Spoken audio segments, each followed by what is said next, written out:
नहीं चलेगा उसका 4G का, या तो फिर जियो सिम डालने पे कॉलिंग नहीं होगी, वोल्टी काम नहीं करेगा। उसमें वोल्टी भी लिखा आ गया था एक आधा बीच में पहले, लेकिन उसमें तो कई बार ये भी होता है कि वोल्टी भी नहीं लिखा आता है, सिर्फ एलटी लिखा था, वोल्टी नहीं आता है। तो भी आप इसी चीज की दिक्कत समझना। अब ये वाली दो बातें इसके अंदर भी हो सकता है लाइन खराब हो तो आईसी निकाल के साइड में रखो, यहाँ पर इम्पीडेंस चेकिंग कर लो, लाइन अगर सही हो तो उसके लिए जो भी आईसी है उसको रिवॉल्व करो, चेंज करो। सर आईसी खराब की कंडीशन में भी वोल्टेज आएगा अगर लगी हुई है तो? नहीं, आईसी अगर खराब है तो कैसे आएगा? मतलब एक बार बदल के तो देखना ही पड़ेगी, उसके पहले हम ये कॉइल और ये पीटी ये सब चेक नहीं कर सकते। बिल्कुल, वो करके देख लिया उसके बाद की बात कर रहे हैं। आईसी बदल दी, रिक्वायरमेंट भी चेकिंग कब करते अपन? जब आईसी बदल के देख लेते तो ऑलरेडी मैं मान के चल रहा हूँ कि आईसी बदल दी उसके बाद ये दिक्कत आई, तो फिर आईसी को जाके उठाया और पहले लाइन चाहिए क्या चेक कर लिया। लाइन सही है तो उसके लिए जो आईसी लगी, जो कॉइल लगी उसको चेक करो। काम नहीं हो रहा तो इस आईसी को रिवॉल्व कर दो। रिवॉल्व करने के बाद में आपने देखा यहाँ पर वोल्टेज अभी भी नहीं आया, तो उस आईसी को निकाल के साइड में रखो, अब उसकी रिक्वायरमेंट चेक करो।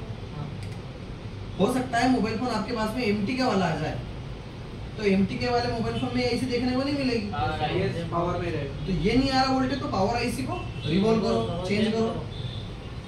आई क्या बात समझ में? Yes sir. कहने का मतलब लिस्ट नहीं बन रही है तो नेटवर्क आईसी और नेटवर्क आईसी की सप्लाई चेक करना, नेटवर्क आईसी का वोल्टेज चेक करना, नेटवर्क आईसी की फ्रीक्वेंसी चेक करना, नेटवर्क आईसी के सिग्नल चेक करना, ये काम करना है।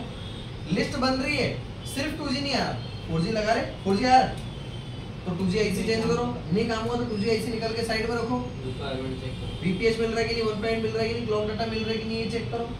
और सेम हरकत अगर 4G कर रहा है तो यही वाली सेम चीज 4G आईसी चेंज कर दो। काम नहीं हो रहा 4G आईसी को निकाल के साइड में रखो, उसके लिए जो लाइन चाहिए वो लाइन सही है कि नहीं वो चेक करो, वोल्टेज जो चाहिए वो आ रहा है कि नहीं वो चेक करो। आई क्या बात समझ में? Yes sir. पर ये कब कौन सी स्टेप्स करना है ये बात क्लियर हुई क्या? Yes sir. मतलब ये पहले मैंने कल पहले ऑलरेडी ये चीज क्लियर कर दी थी कि सबसे पहले हमको क्या करना है इसके अंदर, सबसे पहले ये वाला फॉर्मूला लगा के देखना है कि दिक्कत कहाँ आ रही है। दिक्कत लिस्ट नहीं बन रही, 2G नहीं चल रहा, 4G नहीं चल रहा, क्या आ रहा है उसके हिसाब से काम करो।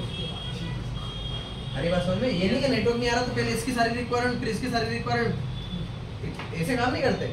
अरे क्या बात समझ में? सिस्टम बाय सिस्टम काम करते हैं, क्या बीमारी उसके हिसाब से चेकिंग करते। अरे बात समझ में? इतना इसका है 4G हैंडसेट का। सर एक चीज और, सर कभी कभी कुछ वीडियोस में देखा है ये एपीटी को बाईपास कर देते हैं। कर सकते हैं लेकिन आप ऐसा मत करो। देखो क्या होता है, एपीटी का वर्किंग वोल्टेज कितना है देखो मैंने बताया उसके अंदर 3.3 से 4.4। अब समझना यहाँ पर इसका वर्किंग वोल्टेज इतना है, इतना है, इसका मतलब क्या हुआ कि आप इतना अगर कहीं दूसरी जगह से भी दे दोगे तो काम चल जाएगा। अब इतना वोल्टेज कहाँ आता है? VPH से ज्यादा अच्छा VPH है।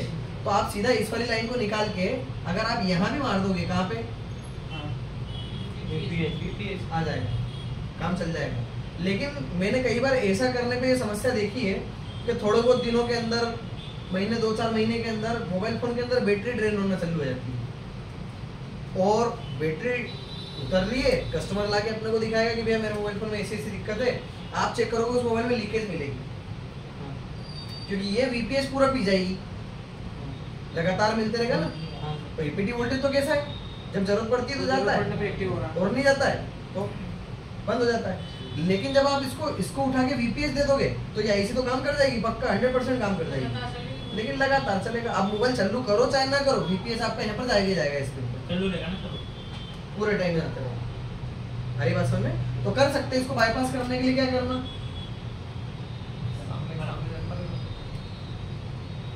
इस वाले पिन से एक जंपर उठाना और जंपर उठा के कहाँ मार देना, 8वें नंबर पिन पे, क्योंकि 8वें नंबर पिन पे क्या आ रहा है इस वाले मोबाइल फोन में, यस उस पेड़ पे कहाँ मारने जाओगे, उसकी जगह रास्ते में कहीं भी कोई कैप्चर लगा हुआ है तो उस कैप्चर के ऊपर क्या करना है, जंपर मार देना। ठीक है सर, ओके।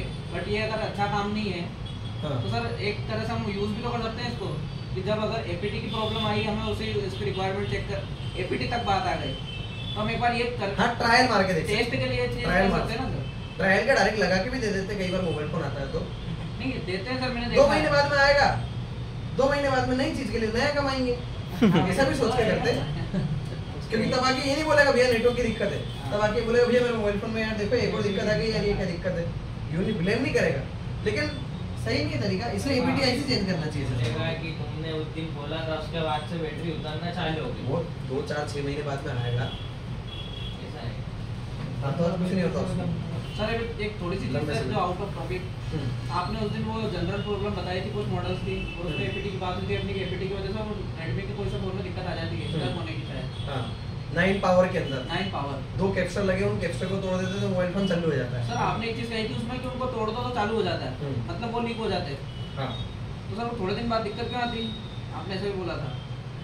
वो वापस लगाना चाहिए, वो लगाएंगे तो फिल्टर का काम करेंगे, तोड़ के फेंक देंगे तो आपने केवल लीकेज को हटा दिया, नए लगे रहेंगे तो वो फिल्टर करते रहेंगे, वो दिक्कत आती है। यही के बात समझ में, तो इतना ही 4G IC का सिस्टम है। तो ये कंपोनेंट